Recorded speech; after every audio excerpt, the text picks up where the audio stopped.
बहुत समय पहले की बात है। गांव में एक सुंदर लड़की आती है। पूरे गांव वाले उसे देखकर हैरान रह जाते हैं, क्योंकि उससे सुंदर लड़की उन्होंने आज तक नहीं देखी होती। अरे गोपाल भाई, वो देखो कितनी सुंदर लड़की है भाई। इसे आज से पहले तो कभी नहीं देखा। लगता है पास के गांव से आई है। हाँ भाई, मुझे तो इससे पहली नजर में ही प्यार हो गया है। कुछ भी हो जाए, मैं इसी से शादी करूंगा।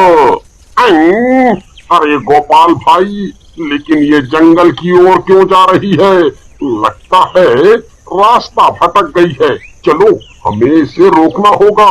कहीं ये जंगल में चली गई तो जंगली जानवर इसे कच्चा ही खा जाएंगे। चलो चलो, इसकी मदद करते हैं। तभी वो लड़की जंगल की ओर चली जाती है। कुछ दूर जाते ही लड़की की सांस फूलने लगती है। वो सांस नहीं ले पा रही होती। मैं सांस नहीं ले पा रही, क्या करूं? मेरी सांस क्यों फूल रही है? तभी पास में उसे एक कुआं दिखाई देता है। वो भागते हुए जाती है और उस कुएं में कूद जाती है। अरे दैया रे दैया, गोपाल भाई, ये कमबख्त तो कुएं में कूद गई। तुम तो शादी से पहले ही विधवा हो गए। अब क्या करें? अरे बेवकूफ, जल्दी चल, हमें उसे बचाना होगा। फिर वो दोनों भागते हुए उस कुएं के पास जाते हैं। रामू, देख, तेरी भाभी की जान खतरे में है। तुझे उसे बचाना होगा।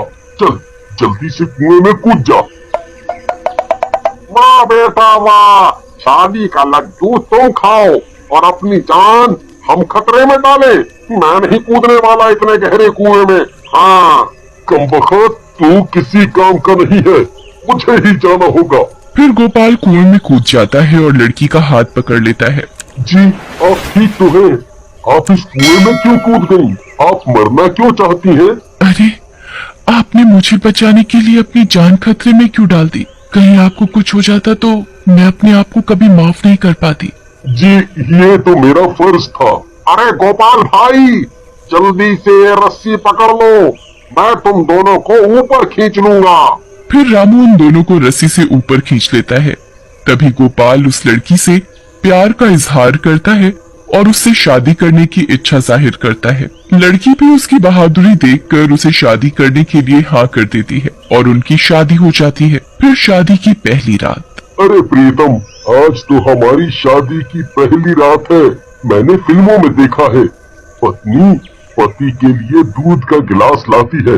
तुम भी मेरे लिए एक गिलास गर्मा गर्म दूध लाओ ना। जी ठीक है, अभी लाई। फिर इतना बोलकर राधा रसोई की तरफ जाती है।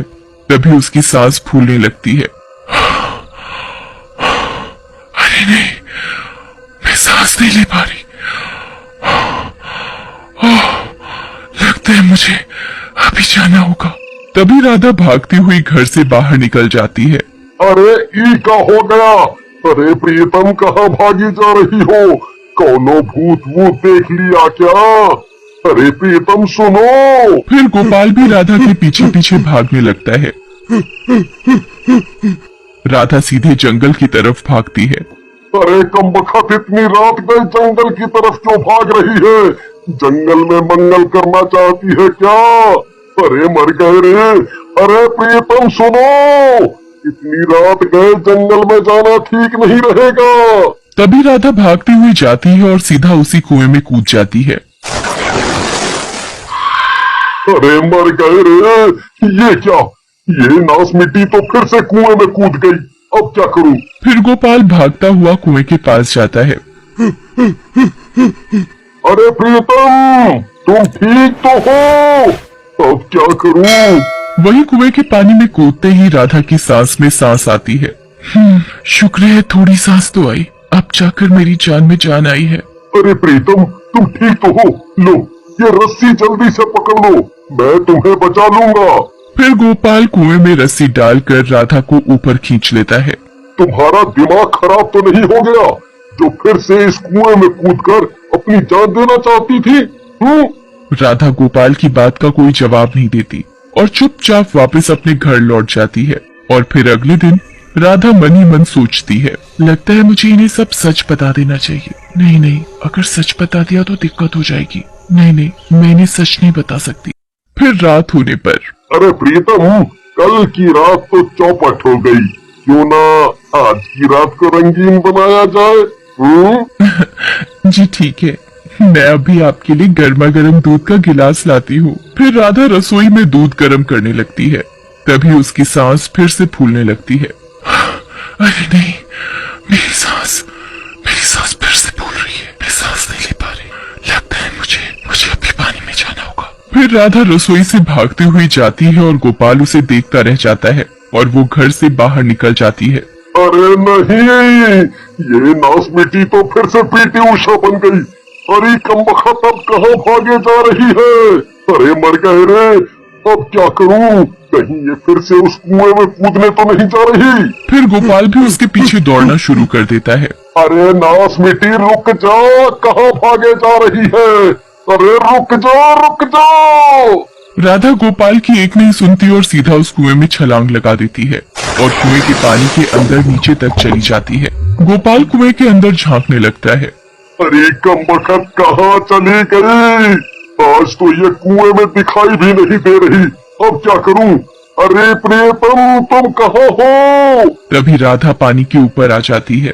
राधा को देखकर गोपाल की जान में जान आती है। शुक्र है भगवान का, मुझे लगा तुम इस गहरे पानी में डूब गई। फिर गोपाल रस्सी फेंक कर राधा को कुएं से ऊपर खींच लेता है और राधा के बाहर आते ही उससे सवाल जवाब करने लगता है। बस राधा, बहुत हो गया। तुम कहीं पागल तो नहीं हो गई जो रोज रोज इस कुएं में कूद जाती हो? आज तुम्हें मुझे असलियत बतानी ही होगी। अगर तुम इस शादी से खुश नहीं हो तो ठीक है, मैं तुम्हारे साथ जबरदस्ती नहीं करूंगा। तुम मुझे छोड़कर जा सकती हो, लेकिन रोज रोज अपनी जान देने की कोशिश मत करो। नहीं नहीं जी, ऐसी कोई बात नहीं है। आपने मुझसे शादी करके मुझे एक नया जीवन दिया है। मैं आपके साथ बहुत खुश हूँ। अच्छा, अगर मेरे साथ खुश हो तो फिर रोज रात को अपनी जान क्यों देने चली आती हो इस कुएं के पास? लेकिन राधा गोपाल की किसी बात का कोई जवाब नहीं देती और चुपचाप वापस घर की ओर चली जाती है। फिर अगले दिन गोपाल मन ही मन सोचता है, एक काम करूंगा, आज इसे बेड के साथ बांध दूंगा, फिर देखता हूँ ये कैसे कुएं में कूदने जाती है। फिर रात होने पर, जी क्या हुआ? आज आप बड़ी शांति से बैठे हो। आज दूध नहीं मांगोगे? नहीं, मुझे अब दूध पीना ही नहीं है। मैं जब भी तुमसे दूध मांगता हूँ तुम कुएं में कूद जाती हो। अरे जी, ऐसी कोई बात नहीं है। नहीं प्रीतम जी, आप सो जाओ, आज आप आराम करो। फिर गोपाल सोने का नाटक करने लगता है और जैसे ही राधा सोती है वो उसके पैर को जंजीर से बांधकर बेड के साथ ताला लगा देता है। अब देखता हूँ अपनी जान कैसे देगी। फिर गोपाल भी चैन की नींद सो जाता है। तभी कुछ देर के बाद राधा की सांस फूलने लगती है। वो जोर जोर से हाँफने लगती है। अरे नहीं, मैं सो कैसे गई? मैं तो भूल ही गई थी कि मुझे कुएं में जाना है। फिर राधा जैसे ही वहां से निकलने की कोशिश करती है तो उसे पता चलता है कि उसका पैर तो जंजीर से बंधा हुआ है। अरे नहीं, ये क्या किया आपने? नहीं, अरे नहीं, मैं सांस नहीं ले पा रही। अजी मेरी मदद कीजिए, मैं सांस नहीं ले पा रही हूँ। तभी राधा बेहोशी की हालत में जमीन पर गिर जाती है और आवाज सुनकर गोपाल की नींद भी खुल जाती है। अरे राधा, क्या हुआ? तुम जमीन पर क्यों बैठी हो? तुम्हारी तबीयत ठीक तो है ना? जी मैं सांस नहीं ले पा रही हूँ। मुझे पानी चाहिए, पानी, बहुत सारा पानी। हाँ, ठीक है, मैं अभी तुम्हारे लिए पीने का पानी लाता हूँ। नहीं सर, नहीं, सिर्फ पीने के पानी से कुछ नहीं होगा। मुझे बहुत सारा पानी चाहिए। मुझे कुएं में ले चलिए, मुझे कुएं में ले चलिए। हाँ, ठीक है, तुम घबराओ मत, तुम्हें कुछ नहीं होगा। मैं अभी तुम्हें ले चलता हूँ। तभी राधा की सांस और ज्यादा फूलने लगती है। जी कोई फायदा नहीं, कुआं यहाँ से बहुत दूर है, मैं वहां तक नहीं पहुंच पाऊंगी। मेरा आखिरी समय आ गया, अब कोई फायदा नहीं है, रहने दीजिए। नहीं राधा, मैं तुम्हें मरने नहीं दूंगा। लेकिन ये सब हो क्या रहा है? मुझे कुछ समझ नहीं आ रहा है। आखिर तुम्हारी सांस ऐसे